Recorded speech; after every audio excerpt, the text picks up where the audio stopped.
importante. E este jardim não está bem cuidado. Segundo, foi ao homem que Deus disse: não comerás. Ele deveria ter transmitido à mulher com mais clareza a ordem expressa de Deus de não comer, e deveria ser um supervisor, ao invés de cúmplice, quando a mulher toma do fruto e lhe entrega. Terceiro lugar, a terceira prova que eu pessoalmente tenho como uma prova clara de que a responsabilidade única, total, é do homem pela queda, é que quando a mulher come, ela come primeiro, não acontece nada. O texto diz que ela comeu e deu ao seu marido, e este comeu. Aí a Bíblia diz: então os olhos de ambos se abriram. O então vem depois de: e ele também comeu. Imediatamente após o homem comer, e os olhos de ambos se abriram e eles perceberam sua nudez.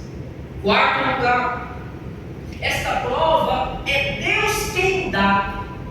Os dois saíram, os dois estão envergonhados, os dois se esconderam, mas quando Deus vem encontrar com o casal pós-queda, Deus chama pelo homem e diz: Adão, onde estás? Ele não procura pela mulher. A responsabilidade é total com o homem.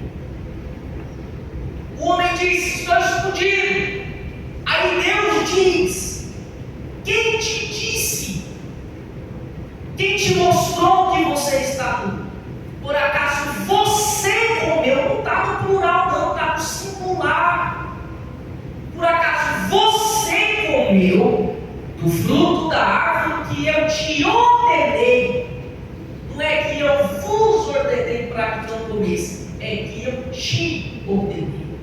Então está mais do que claro de que o tratamento de Deus em relação à queda é com o homem. Só que o homem, numa tentativa infantil de se desvencilhar da culpa, ele transfere e ele diz: a mulher que tu me deste. E a partir de então, a humanidade ouviu as palavras de Adão. O mundo pós-queda ouviu estas palavras. A mulher, ela é a culpada. Ela deve ser penalizada por isso. O mundo ouviu, assimilou isso, se apegou a estas palavras e passou a olhar para a mulher com desprezo, responsabilizando a mulher por algo que nem Deus a responsabilizou. E os 4.000 anos de história que se seguem, se vê isso, desde Gênesis até Mateus.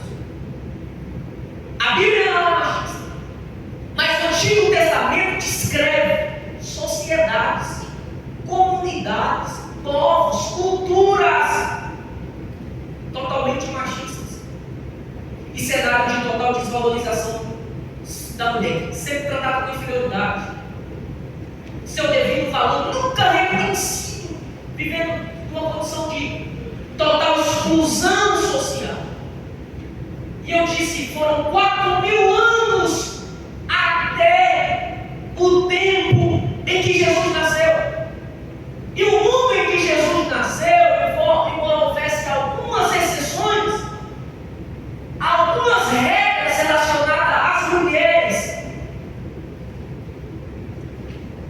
evidenciava essa desvalorização, esse cenário de desvalorização de modo muito mais claro do que qualquer outro tempo, qualquer outra época. Só para vocês terem ideia de como era esse cenário de desvalorização da mulher, no mundo onde Jesus nasceu, no contexto religioso, havia uma sinagoga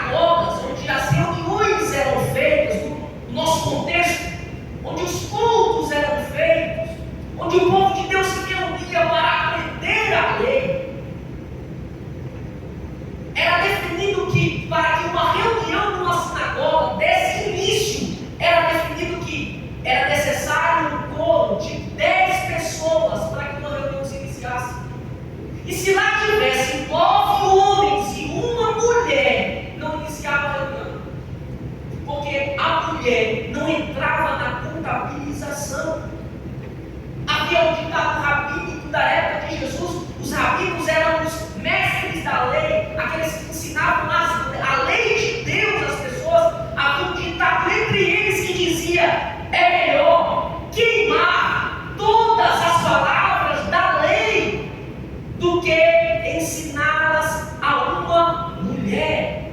O entendimento era o seguinte: se a mulher foi a culpada pela queda, não tem salvação para ela.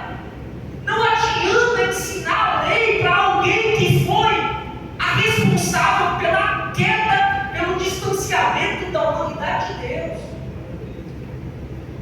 Isso no contexto religioso. No contexto político, as mulheres não exerciam cargos públicos. No tribunal, o testemunho de uma mulher não era válido, não tinha valor, não era aceito. Socialmente, as mulheres não tinham acesso à alfabetização. Era considerado inferior ao homem em tudo. Eram raros os casos de mulheres que tiveram acesso à alfabetização. E a consequência disso, eu vou dizer, o abandono de crianças do sexo feminino era legal e moralmente aceito. Uma coisa é ser legal, outra coisa é ser moralmente aceito, legalmente aceito, aquilo que a lei aceita e não te pune porque é legal. Moralmente aceito é aquilo que a sua consciência te diz: não tem problema, pode fazer. E o que eu disse que era moralmente e legalmente aceito? O abandono de crianças do sexo feminino. Por quê? Porque o Estado via o menino como um potencial guerreiro, soldado. Vai aumentar a nossa força militar, a gente vai conquistar muito mais, vai fortalecer o exército em número, mas a mulher, não, a mulher dispensa.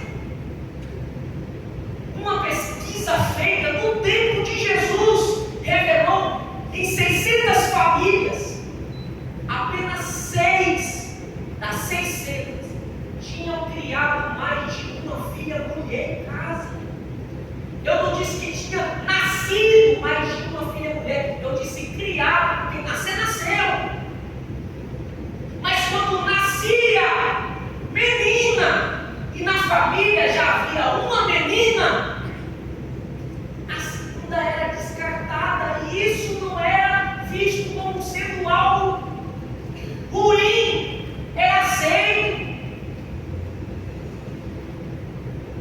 As filhas meninas podiam ser descartadas ao nascer, quando em uma casa já existisse uma filha mulher. Abortos e infanticídios de meninas era comum naquela sociedade. É por isso que na igreja primitiva, a cada 3 conversões, 2 eram de mulheres, porque a igreja, os apóstolos vieram combatendo essas práticas, combatendo essas ideologias e pregando um evangelho em favor da vida. E as mulheres